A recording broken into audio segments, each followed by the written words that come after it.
The table was set, the wine poured, and the laughter around me was loud. But every smile hid sharpened teeth. My children weren't celebrating me. They were calculating, measuring the value of every chair, every painting, every brick of the house they already believed was theirs. They thought the end of my story was close enough to touch, but what none of them realized was that I was rewriting it in real time. The greatest betrayal wasn't that they waited for me to die. It was that they didn't expect me to be alive enough to fight back.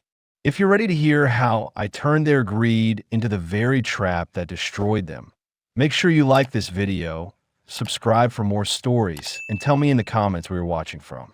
I never considered myself a sentimental man.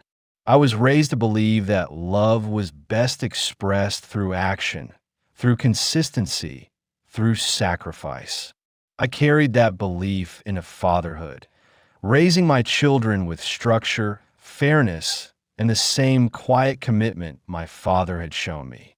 I gave them everything I could: solid educations, safe homes, and countless opportunities. I thought that was enough. I thought if I did my part, they would do theirs when the time came. I thought love would be returned in kind. That illusion shattered on the evening of my 78th birthday. It began, ironically, with what looked like love. Mark had insisted on throwing me a celebration. "You only turned 78 once, Dad," he said over the phone. "Let us do something nice for you." I was reluctant. I'm not a man for crowds or fanfare. My idea of a perfect birthday is a quiet dinner, maybe a scotch by the fire, and the company of a few people who genuinely care. But Mark was persistent, and Naomi chimed in too, talking about how the grandkids want to see Grandpa dressed up. So I agreed.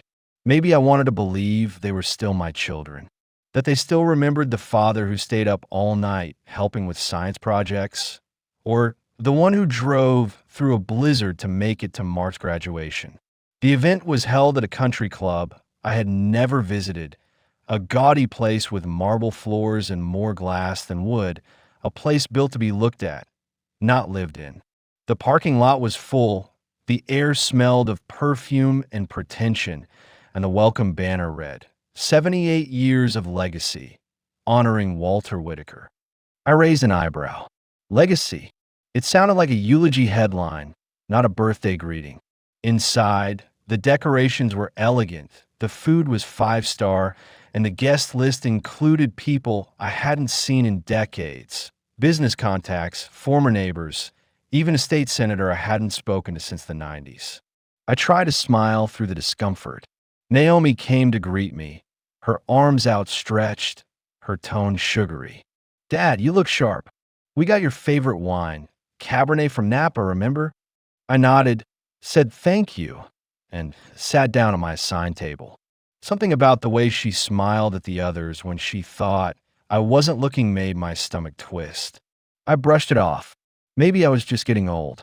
Then came the moment that peeled back the first layer of their act. The MC, some young man I didn't recognize, tapped the mic and asked everyone to give their attention to Mark.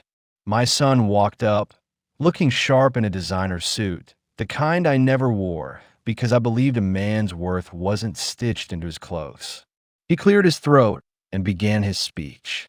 "Ladies and gentlemen," he said, "thank you for joining us to honor a man who's done so much, not just for his family, but for his community. My father, Walter Whitaker, has built a legacy that spans decades. And as we look toward the future, it gives me great pride to share that, starting this year, Dad has decided to begin transferring his estate so that Naomi and I can carry on what he started." Applause. Camera flashes. Naomi dabbing her eyes as if the announcement moved her to tears. I sat frozen. Transferring what? I hadn't authorized a damn thing. And even if I had thought about succession planning, this wasn't the time or the way to discuss it. I looked around the room. Everyone smiled. Everyone clapped.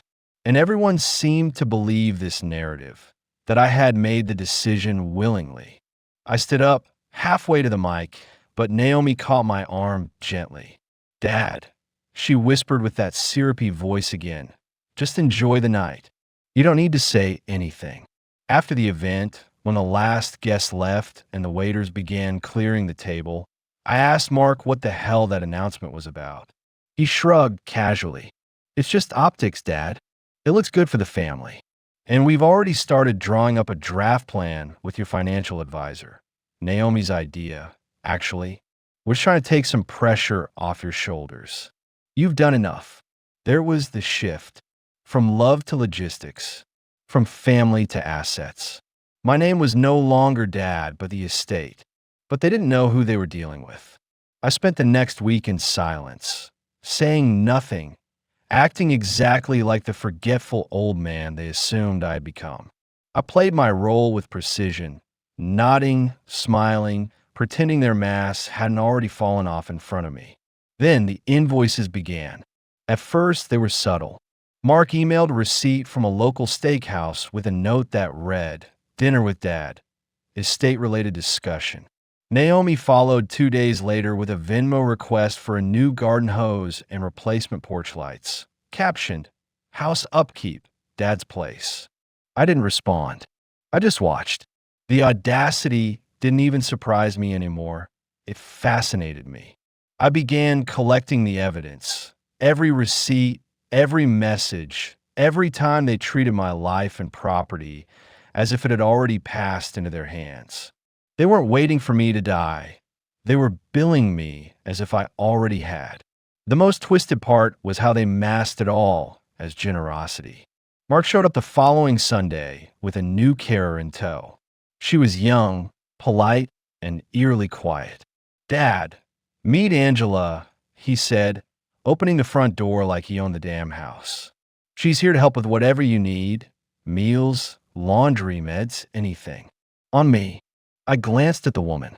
She wouldn't look me in the eye. Her hands were trembling. My instincts kicked in. I had been around enough troubled patients in my hospital days to know when someone had a past they were running from. Angela didn't smell like safety. She smelled like fear. I pulled Mark aside in the kitchen, keeping my voice calm. "Did you do a background check?" He shrugged. "She's cheap, Dad, and she's available. Beggars can't be choosers." I stared at him for a long time. "I'm not begging, Mark." He smiled thinly. "I meant that figuratively." I let it go, not because I agreed, but because I wanted to see just how far he would go. The next morning, Angela dropped a plate in the kitchen. She apologized profusely. When I told her it was fine, she looked surprised, like she wasn't used to kindness. Later that week, I quietly asked one of my old colleagues at the hospital to run a quiet check. The results confirmed my suspicion. Angela had been accused of elder neglect in another state. No conviction, but enough complaints to warrant concern. I called Mark. I didn't yell. I didn't accuse. I simply said, Angela's last client ended up in the hospital. He didn't deny it. "Dad, do you want help or not? She's here now. Let her work." I hung up. 2 days later, Naomi came by with 2 bags of groceries and a smile that could have been carved from ice. She cooked dinner, insisted on cleaning the kitchen, then left a neatly folded note on the counter next to the sink. Groceries, $92.41. Cleaning service estimate, $65 per hour. Total value, $187.41. Family discount applied. My heart didn't break, it calcified. That night, I walked down the hallway and opened the drawer in the study where I kept my old journals. I flipped to the one Eleanor gave me the year before she passed. The cover was cracked, the pages yellowed. Inside the front cover, she'd written, "When you doubt everything else, write down what you know." So I did. I began listing every transaction, every interaction, every time my children showed me that they didn't see me as a father, but a fund. I listed the dates they visited, the receipts they submitted, the words they used when they thought I wasn't listening. I didn't need revenge. I needed clarity. And in that clarity, I began to build something they wouldn't see coming. Naomi called again that Friday. "Dad, I've been thinking about getting you one of those high-end security systems, just in case someone tries to break in. Your property's valuable, you know? I smiled into the phone. She didn't check with my doctor. She just opened the bottles, muttered something about simplifying the dosages, and acted as if my consent was an afterthought. I asked her where she got the new pills, the ones in the red capsules I didn't recognize, and she said, "Oh, they're supplements, Dad. Nothing serious, just to help with memory and mood." The word mood lingered in the air like a smoke I couldn't clear. I took one bottle to a friend of mine, Dr. Keller, a retired pharmacist I used to work with. He raised an eyebrow the moment he saw the label. "Walter, these aren't harmless," he said. "This combination could cause drowsiness, confusion, even mild disorientation in someone your age." I didn't react. I just nodded and thanked him, then drove home in silence. I didn't confront Naomi. I wanted to see what she would do next. The very next morning, she brought over a cognitive assessment booklet, saying she found it online and that it might be fun to try. Her tone was cheerful, but I heard the calculation beneath it. "Let's just do a few quick questions," she said. "It's good to monitor mental sharpness at your age." She said it so easily, like it was a game. I humored her. I intentionally missed a few questions. I faked a pause when she asked me what day it was. Her smile widened. "See, this is why we need to get some legal things in order, Dad. Nothing urgent, but it's smart to be prepared." That evening, I reviewed the footage from my hidden camera in the hallway. I watched her slip into my office when she thought I was napping. She opened my desk drawer, looked through my financial documents, and took a photo of the old draft of my will with her phone. She even muttered to herself, "This needs updating soon." I stared at the screen, jaw clenched, pulse steady. They weren't just trying to take control. They were creating a narrative, crafting a version of reality where I was losing my mind, where any decision I made could be dismissed as the confusion of an old man. I was no longer the patriarch. I was the problem to be managed. The next tactic came from Mark. He called me late one night, voice filled with concern. "Dad, I had a talk with a neurologist friend. He said it might be worth checking for early signs of Alzheimer's. No pressure, just proactive care. We can go together." The rehearsed sympathy in his voice was nauseating. I agreed, of course. I told him to set the appointment. Then I set one of my own with Dr. Patel, a family physician I trusted who agreed to do a full cognitive evaluation. I passed every test with ease. Not just passed, aced. Then I asked her to write me a letter, signed and dated, confirming my mental acuity and emotional stability. I made 5 copies and locked them away. The next week, Mark picked me up for the neurologist appointment. I played my role. I acted hesitant, confused about why we were going. At the clinic, I listened to the doctor's questions and offered vague, roundabout answers. When asked to recall a list of words, I only remembered half. Mark sat in the corner with folded arms and a smug smirk. On the drive home, he patted my shoulder. "Don't worry, Dad. We'll figure it out. You just need support." I nodded, smiled, thanked him for caring. Then I went home and filed away the full audio recording of my real evaluation, another piece in my growing archive. One morning, a knock on my door jolted me from my routine. I opened it to find 2 uniformed officers standing on the porch. Their expressions were polite but professional, the kind of demeanor I had seen many times during my hospital administration days when law enforcement visited on sensitive cases. "Mr. Whitaker?" one asked. I nodded. "We receive a report from a concerned party regarding potential misconduct toward your in-home caregiver." For a moment, I thought I misheard him. "Misconduct?" I asked. "Allegedly inappropriate physical behavior," the officer clarified. My stomach turned, not from fear, but from a sense of sickening betrayal. Angela. It had to be. She had barely spoken to me during the 3 weeks she was assigned here, always avoiding eye contact, always nervous. I never laid a finger on her, never even raised my voice. And now, suddenly, I was under investigation. I invited them in, calm and cooperative. I offered tea, which they declined. I asked if the accusation was formal or anonymous. They said it came via a tip line, but had enough detail to warrant a wellness check. They asked a few standard questions, looked around the house, inspected the locks and exits, and left after 30 minutes with an apology for the inconvenience. I closed the door, locked it, and walked directly to the study. I pulled up the security footage from the week Angela was last here. Every minute of her stay was archived. No shouting, no touch, no threats, nothing even remotely uncomfortable. I copied the footage to a thumb drive, made backups, and stored them in 3 separate locations. Then I called the agency that had sent her. She no longer works with us. The woman on the phone said quickly, "There was an internal issue. We're terribly sorry, Mr. Whitaker." But I already knew what had happened. Angela had been a pawn, knowingly or not, in a broader campaign, Mark's campaign. When I confronted him 2 days later under the guise of a casual dinner, I brought up the visit from the police.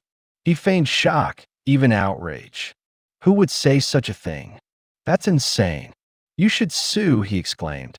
His performance was flawless, but the one tell he didn't control was his left hand. It trembled when he lifted his water glass. He was nervous, afraid even, because he knew I was beginning to unravel their plot faster than he could repair it. I let the moment pass and shifted to another topic, all while mentally recording every word. Naomi wasn't far behind in her own smear campaign. A week later, I received a letter, and signed, typed, addressed to the hospital board of trustees where I once served as director emeritus.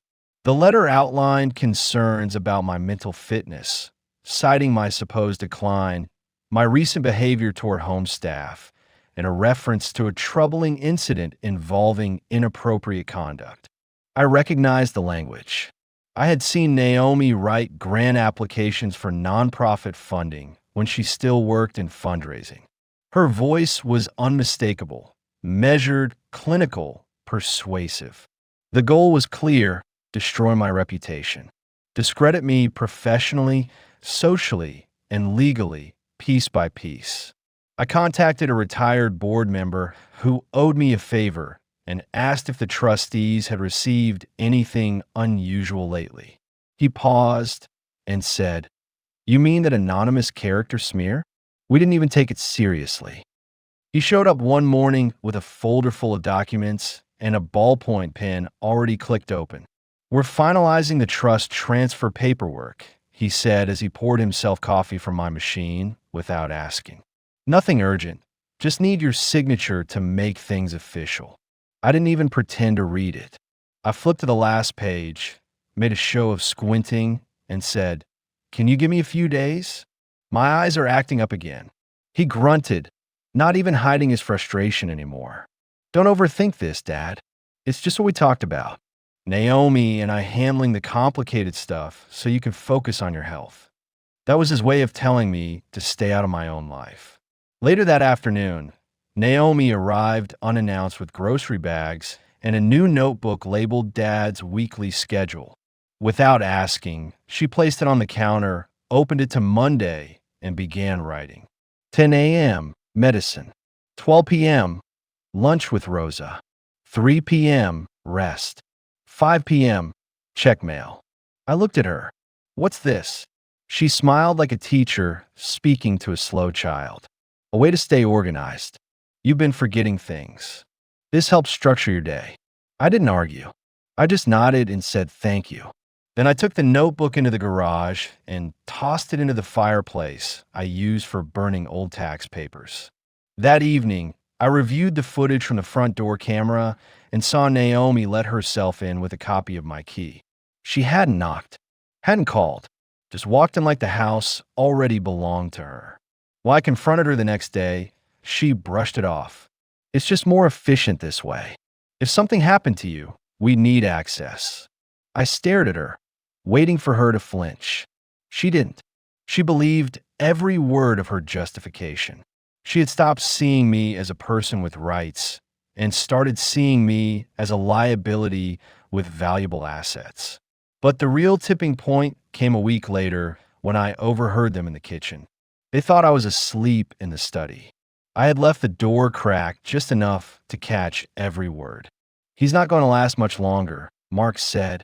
"If we wait too long, that lawyer might push through some changes we don't know about." "We need to move fast," Naomi replied. "He's getting paranoid." Started locking the office drawer.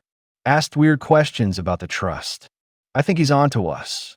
"Let's just do what we said," Mark muttered.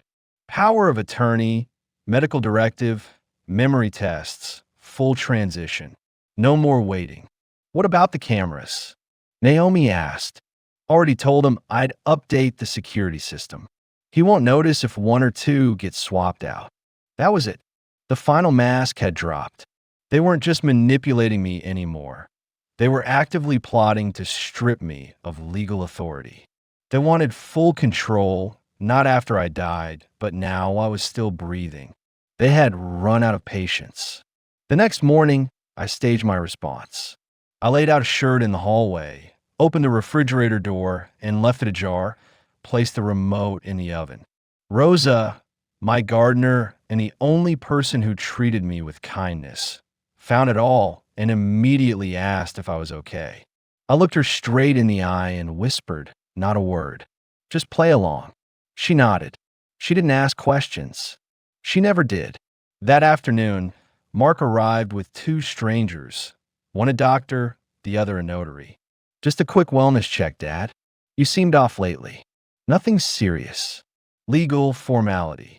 I smiled, wide and warm. "Of course. I understand. Let's do it." The doctor asked questions. I answered slowly, sometimes hesitating, sometimes looking confused. When asked to count backward from 100 by sevens, I made intentional mistakes. Naomi stood in the background, arms crossed, nodding approvingly as if her long campaign was finally being validated. After the exam, the notary asked me to sign a statement acknowledging my diminished capacity and authorizing temporary delegation of financial and medical decisions to my children. I took the pen, signed, and handed it back with a steady hand. Then I offered everyone lemonade. As they left, Mark patted my shoulder and said, "Don't worry, Dad. We've got this under control." I smiled again and said, "I know you do, son." Once they drove off, I retrieved the hidden camera footage from the study, backed up every second of the staged wellness visit, and filed it alongside the growing mountain of evidence. The next day, I called my lawyer and submitted a formal declaration that I had temporarily faked cognitive impairment as part of an investigation into coercive elder abuse. He was stunned, then impressed, then furious on my behalf. We added another clause to the trust. Any attempt to remove me from my property or legal authority would result in immediate disinheritance. It was retroactive. But the final proof of their full descent into greed came when I received a call from a retirement home I had never contacted. They had shown their hands completely, had stopped pretending, and in doing so, they gave me the clarity I needed to act without hesitation. I knew then what I had to do, and I knew I had to do it fast. The facade was over, and now it was time to set my final plan into motion. I called Rosa the next morning. She was in the middle of trimming the hydrangeas along the path when I waved her over. Her gloved hands were covered in soil, her eyes warm but wary.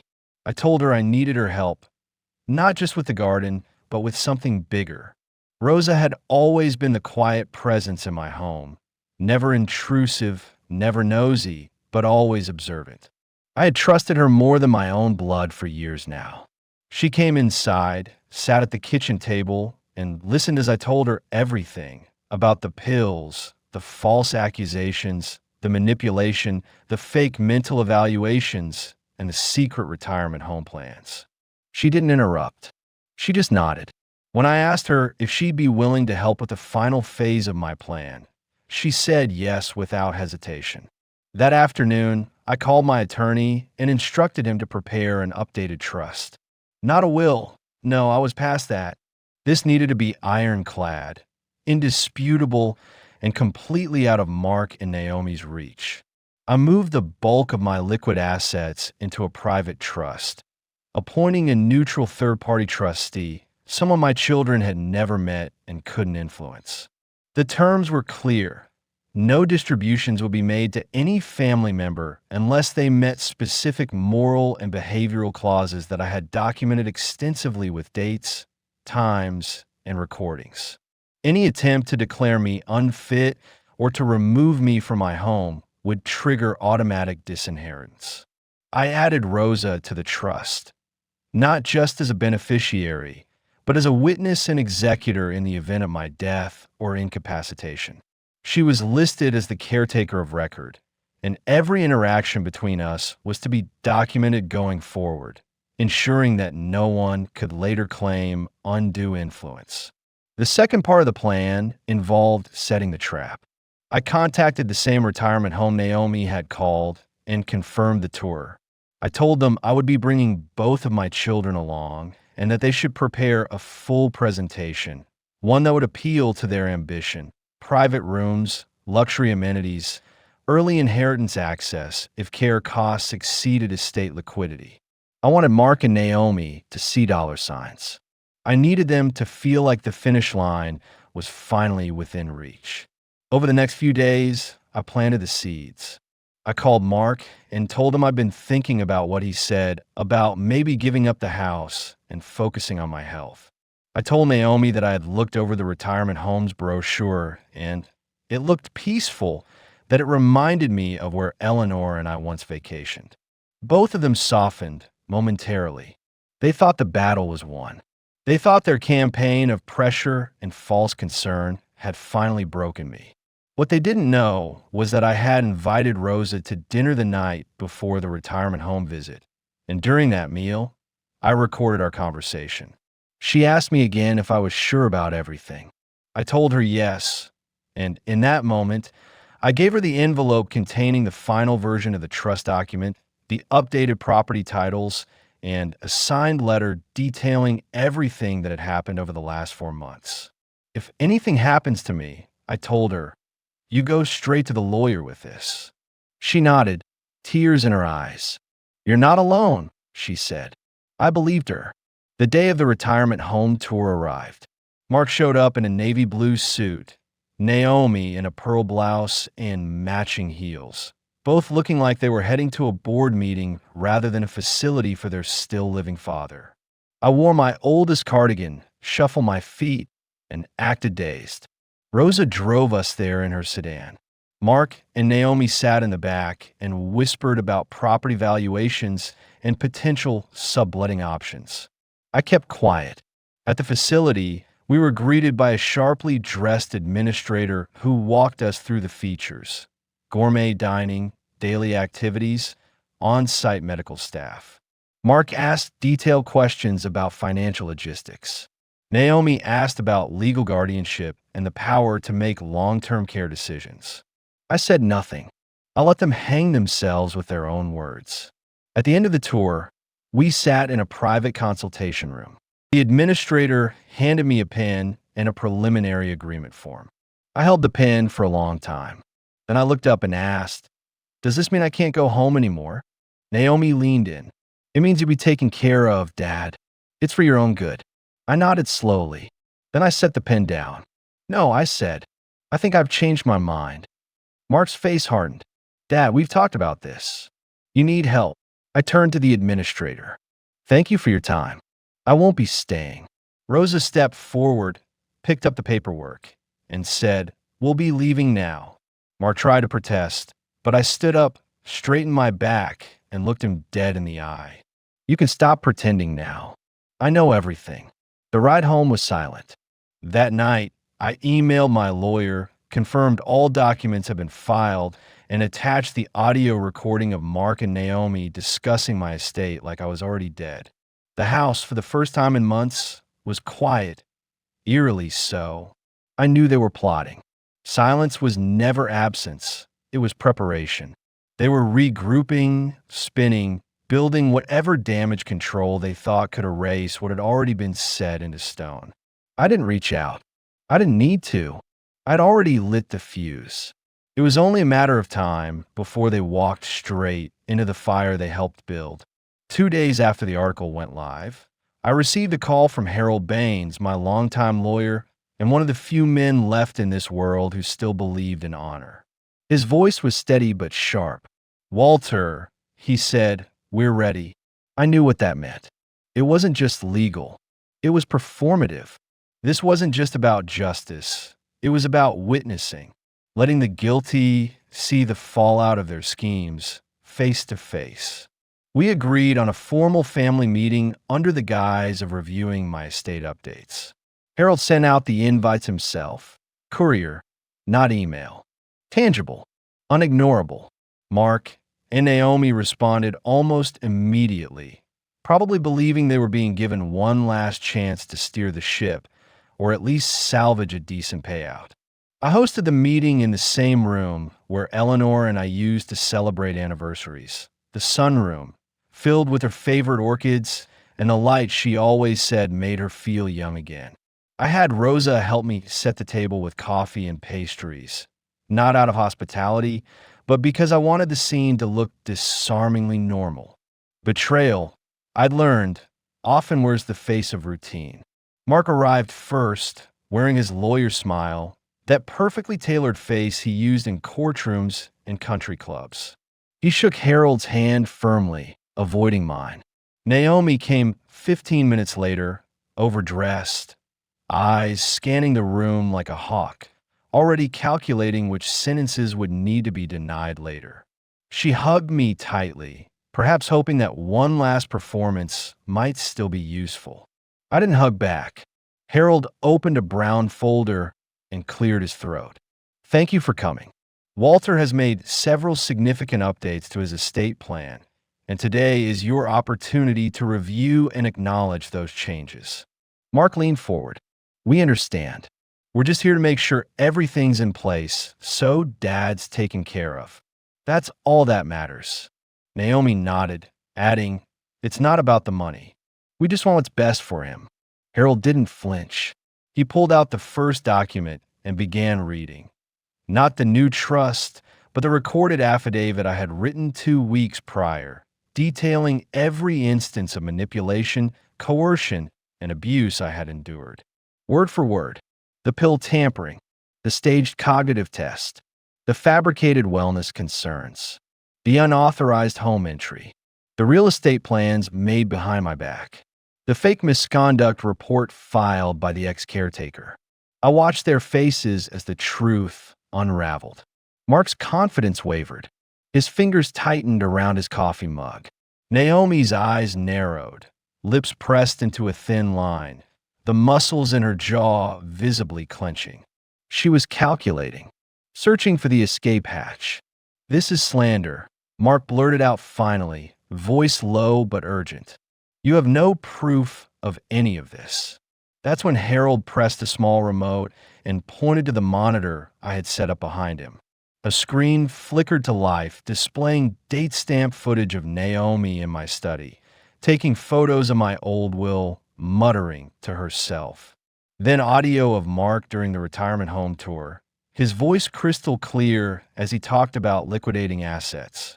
Then Naomi's visit where she rearranged my medication, her tone casual and condescending. Then Mark's conversation with the facility coordinator asking about medical guardianship control. "I have hundreds of hours of recordings," I said, finally speaking. "Every word, every lie, every time you thought I was too old to notice you treating me like a walking ATM with dementia." Naomi shot up from her chair. "This is illegal. You can't record us like that." Harold didn't even blink. In this state, single-party consent allows for private recordings as long as one party involved is aware. Walter owns the property. He is the consenting party. Mark stood next. "So what? You're going to humiliate us? Air dirty laundry over a few misunderstandings." I rose to my feet, slow but steady. "No, I'm going to protect what's mine. And I'm going to honor the memory of your mother, who would have wept if she saw what you both became. Silence. Heavy. Huh. Unmoving. Then Harold pulled out the new trust documents. Per Walter's revised instructions, effective immediately, neither Mark Whitaker nor Naomi Whitaker will receive any portion of the estate. Any and all previously named distributions have been revoked. In their place, the entirety of the estate, properties, accounts, investments, and holdings will be placed in a philanthropic trust managed by an independent fiduciary with long-term charitable goals aligned with Walter's wishes. Additionally, a significant portion will be granted to Rosa Martinez in recognition of her loyalty, care, and unwavering humanity. Naomi's mouth opened, but no words came. Mark simply sat down, staring into the table as if it would swallow him. "You can contest it," I said quietly. "You can lawyer up. You can make noise." It was the calm while a new strategy was brewing. I had dismantled their expectations in one blow, stripped away the illusion they had wrapped themselves in for months, and now I waited for the inevitable pushback. It didn't take long. 3 days later, I received a letter, this time from Naomi's lawyer. Neatly typed, formal, dressed up in legalese, but the intent was venomous. She intended to contest the trust on the grounds of undue influence and elder abuse, citing the suspicious timing of my updates and suggesting I had been coerced by a domestic employee, meaning Rosa. According to the letter, they had reasonable concern that my cognitive decline had been intentionally covered up by interested third parties to facilitate the redirection of assets away from rightful heirs. The hypocrisy was so thick, I nearly laughed. But I didn't. I called Harold. "They're doing it," I said. "Of course they are," he replied. "But don't worry. We anticipated this. The trust structure is airtight. The documentation you gathered, those recordings, the physician letters, the timestamp footage, they're all embedded in the legal defense. They can't touch it." Still, I felt the weight of it. Not the legal threat. I was prepared for that, but the spiritual toll. These are my children. I had raised them, held them as infants, paid for their education, bailed them out of their messes, sat at hospital bedsides, endured tantrums and betrayals. And now they were accusing me of being manipulated, mentally unsound, and helpless. Not because they believed it, but because they needed that narrative to survive. They couldn't admit to what they'd done, because then they'd have to look in the mirror. And they couldn't bear to see themselves as villains in the life of a man who only ever tried to love them. The lawsuit went nowhere. Harold submitted a response so thorough and blistering in its clarity that Naomi's lawyer withdrew within a week. But that didn't stop the whisper campaign. Naomi began calling distant relatives, family friends, former colleagues of mine from the hospital, people she hadn't spoken to in years. She told them I was sick, that Rosa had gotten in my head, that I was making rash decisions. She spun a tale of a confused old man being taken advantage of, painting herself as the concerned daughter just trying to protect her father from exploitation. But the story didn't stick. Too many people knew me. Too many people had seen the footage or read the article. And too many people had their own experiences with Naomi's concern to trust a word of it. Mark tried a different tactic. He showed up at the house unannounced one morning, holding a bouquet of supermarket flowers and a look of calculated humility. "I just want to talk, Dad," he said, standing on the porch like a salesman who knew his pitch was dying before he'd even spoken. I stepped outside, but didn't invite him in. He launched into a performance, tears welling up at all the right moments, apologies delivered with just enough shakiness in the voice to sound almost real. He talked about Eleanor, about what she would have wanted, about how we were family, and how he didn't want money to come between us. "It already did," I said. "You just didn't realize I was watching." He looked away, like he couldn't hold my gaze without it cutting straight through the show. I made mistakes, he muttered, but I still love you.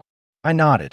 Then let that be enough, because love is all you'll get from me now. He didn't argue. He just turned and walked away, the flowers left on the step like an afterthought. I tossed them into the compost bin later that afternoon. Naomi didn't try to apologize. She didn't believe in apologies unless they serve a purpose. Instead, she tried one last angle: pity. She posted on social media, writing long paragraphs about watching a parent slip away, about being shut out of his life, and wanting to remember him the way he used to be. The comments were full of sympathy from people who didn't know the truth, but some did. Rosa, bless her soul, quietly replied to one of the posts with a single sentence: "Respect begins with honesty." Naomi deleted it within minutes. Eventually, the noise died down. The lawsuit was dead. The gossip faded.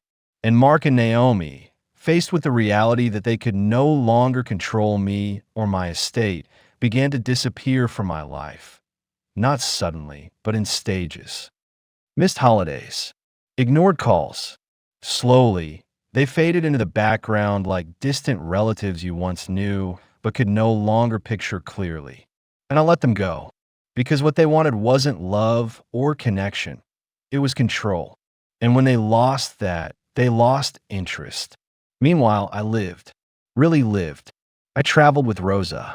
We visited the places Eleanor and I had once dreamed of: small coastal towns, national parks, quiet lakes where the sunsets looked like they'd been painted by God's own hand. I started volunteering again, teaching young medical students how to listen, not just treat. I hosted small dinners for friends, laughed until my sides ached, and wrote pages and pages in the journal Eleanor had given me. Pages not of bitterness, but of clarity. The fallout of my decision to cut Mark and Naomi from the estate didn't end with silence, or even their half-hearted attempts at apology and manipulation. Real consequences began to take shape, the kind that follow selfish choices like shadows that cannot be outrun. I had expected anger, maybe even some legal tricks or public posturing, but what I hadn't expected was how quickly the consequences of their greed would spill into the lives they had so carefully curated for themselves. When you build your world on falsehoods and exploitation, the cracks don't take long to show once the foundation is ripped away. It began with Mark. He prided himself on being a sharp attorney, the kind of man who never lost a case, who strutted into the country club like a king holding court. But after the article went public and my evidence was quietly shared with the Professional Conduct Board through Harold's connections, whispers began to circle in legal circles. Judges and colleagues started keeping their distance. Potential clients looked elsewhere. One day, while sipping coffee in my kitchen, I received an email forwarded by an old friend. Mark's law firm had suspended him pending review of ethical violations. The irony wasn't lost on me. The son who tried to label me incompetent was now branded as untrustworthy in his own profession. When I called Harold, he chuckled grimly. "He won't lose his license over this alone," he said, "but his reputation is already crippled. No one wants to hire a man accused of elder exploitation, especially when the proof sits neatly in audio and video files." I didn't gloat. I didn't cheer. I simply stared out the window at the roses Eleanor once planted and whispered, "You did this to yourself, son." Naomi's downfall came differently, but just as swiftly. For years, she had been climbing the ladder in nonprofit fundraising circles, cultivating an image of compassion and credibility. She had charmed donors, networked with executives, and built herself a brand as a visionary advocate for the vulnerable. But when she attempted to rally sympathy through social media, she drew attention she hadn't anticipated. A reporter reached out, my old friend from the blog. He had done his homework, connecting dots between her narrative of being the dutiful daughter and the legal evidence of her actions against me. The expose that followed was brutal but precise, detailing not just her attempts to seize control of my estate, but also past ethical breaches in her fundraising career, double billing, inflated expense reports, misleading claims about how donations were used. The donors fled. Her board asked for her resignation within a week. And just like that, the reputation she had spent decades constructing crumbled under the weight of her own lies. I received another email, this time from one of Naomi's former colleagues. I always thought she was too polished, it read. Now I know why. Thank you for telling the truth. Again, I didn't smile. I didn't celebrate. Because beneath the justice, there was sorrow. I never wanted their lives destroyed. I just wanted mine respected. But greed is a fire. It consumes more than its target. And now they were burning. Yet the deepest consequence wasn't professional. It was personal. For years, Mark and Naomi had surrounded themselves with friends, colleagues, and peers who believed in the illusion of the perfect Whitaker children. But when the truth surfaced, those same people began to pull away. Invitations to galas stopped arriving. Their phones stopped ringing. Even their own cousins, once close, began to distance themselves. I heard from Rosa that Naomi had broken down during a family gathering, sobbing that she had been betrayed. But the betrayal was her own doing. She betrayed me. She betrayed the values her mother and I had tried to instill in her. She betrayed herself, and the world simply stopped buying the performance. One evening, about a month after the legal dust settled, I sat in the sunroom with Rosa, sipping tea while she read quietly. The phone rang. I recognized the number. Mark's cell. I let it ring twice, then answered. His voice was strained, weary. Dad, he said, I lost my job. Naomi lost hers too. We're drowning. We need help. I closed my eyes, taking in the weight of the words. He wasn't asking for reconciliation. He wasn't seeking forgiveness. He was asking for money, even now, even after everything. Mark, I said slowly, help is what you should have given me when I needed it. Help is what Naomi should have given me when she saw I was alone. Instead, you both tried to bury me before I was gone. I can't undo the choices you made, and I won't finance them either. He didn't argue. He just sighed a long, defeated breath and hung up. That was the last time I heard his voice. Naomi tried once more, weeks later. She showed up at the house, thinner than I'd ever seen her, her sharp edges dulled by exhaustion. She stood on the porch, eyes brimming with tears, but there was still calculation in her voice. Dad, I know I've made mistakes, but please, can we fix this? I have nothing left. I looked at her, really looked at her, and for a moment, I almost saw the little girl who used to hold my hand while crossing the street. But then I remembered the pills, the stage tests, the false accusations. I remembered how easily she had chosen power over family. The end didn't come with fireworks or shouting or lawsuits. It came quietly, like the way winter snow covers the ground until one day you realize spring has arrived. After the storm of betrayal, exposure, and consequences, the house no longer felt like a battlefield. It felt like a sanctuary again. And for the first time since Eleanor's passing, I could breathe without the weight of suspicion pressing against my chest. But peace didn't mean forgetting. It meant carrying the lessons forward, engraving them into the legacy I knew would outlive me. My children were gone, not by distance, but by choice, by the choices they had made to value greed over family, appearance over truth, inheritance over love. They had built their own downfall, and I had simply refused to let them bury me with it. That reality gave me clarity, not bitterness. I realized my story wasn't just about protecting my estate or exposing my children's schemes. It was about what family really means and how sometimes the people who show up when you're at your weakest, the ones who stand beside you without asking what's in it for them, become the truest family of all. For me, that person was Rosa. She never sought wealth or recognition. But when the vultures circled, she stood guard. When my own blood tried to erase me, she reminded me that I still existed, that I still mattered. So I honored her, not just in the trust documents, but in my daily life. She became my confidant, my ally, the daughter I never had but always needed. Together, we built something new. We expanded the charitable foundation in Eleanor's name, funding medical scholarships and elder care initiatives so that no one else would have to feel discarded in the way my children tried to discard me. Every grant approved, every student supported, every family helped was a small act of defiance against the narrative Mark and Naomi had tried to force upon me. I wasn't a feeble old man to be managed. I was still a builder, still a protector, still the man who had built a life from nothing and refused to watch it be stripped away. But the most meaningful part came not in the public victories, but in the quiet moments. Sitting by the lake at dusk, feeling the cool breeze carry Eleanor's memory back to me.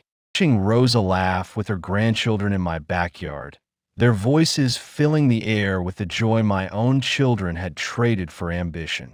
Writing in my journal each morning, leaving behind not just legal documents, but words of truth, so that when I was gone, no one could twist the story. I wrote of love and betrayal, of greed and consequence, of the fragile thread that binds families together, and the strength it takes to cut that thread when it becomes a noose. One evening, I received a letter in the mail with no return address. The handwriting was shaky, but I recognized it instantly. It was Naomi's. The letter wasn't long. She wrote that she had moved to another city, was working a menial job, and was trying to start over. She didn't apologize. She didn't ask for money. She simply wrote, "I don't expect forgiveness, but I needed you to know I'm still alive." I sat with that letter for hours. At first, I felt the old ache, the one that whispered, "She's still your daughter." But then I realized forgiveness wasn't about erasing what happened. It was about releasing myself from the burden of carrying her choices like they were my own. I folded the letter, placed it in Eleanor's old jewelry box, and let it rest there, a memory, not a wound. As for Mark, I never heard from him again. Last I knew, he had moved states, perhaps trying to rebuild, perhaps running from the shadows of his own making. Wherever he was, I hoped he found something more meaningful than the hollow hunger that once drove him. Because in the end, we are all left with what we choose to value most. And what they valued was power, while what I chose was peace. In my final years, I wasn't haunted by the betrayal. I was strengthened by it. Because it taught me something Eleanor had always tried to tell me. Family isn't defined by blood, but by loyalty, respect, and love. Sometimes that comes from your children. Sometimes it doesn't. And that's okay. The message I leave behind is simple. Wealth reveals character. It can bind people together or tear them apart. It can expose the greedy, and it can elevate the good. My children revealed who they truly were when they thought inheritance was theirs to claim. Rosa revealed who she was when she asked for nothing and gave everything. And I revealed who I still was when I chose truth over silence, dignity over fear, and legacy over ruin. One day, when my time came, there was no grand drama, no bitter courtroom fight, no screaming heirs. There was only a simple funeral, attended by friends, neighbors, Rosa, and her family. The orchids Eleanor loved sat at the altar, and the foundation we built together ensured that my name and hers would continue to stand for something better than greed. And as they lowered me into the earth beside Eleanor, I knew the story was complete. Not because it was perfect, but because it was honest. The end. If you stayed with me through this story, I want to thank you for listening to my journey. It wasn't easy to tell, but I believe these kinds of stories matter because they reveal what family, loyalty, and legacy really mean. If you found yourself drawn in by what happened to me, do me a favor. Give this video a like and subscribe so you don't miss the next story. It helps more than you know, and it lets me know these words are reaching people who care. I'd also love to hear from you. What did you think of the plot? Did it surprise you? Or did you see some of the turns coming before I did? And tell me, where are you watching from right now? Drop a comment below, whether it's from your living room, your car during a break, or late at night on your phone. Knowing where my story is being heard makes me feel less alone and more connected to you. So hit that like button, subscribe for more, and let's talk in the comments. I'll be reading every single one.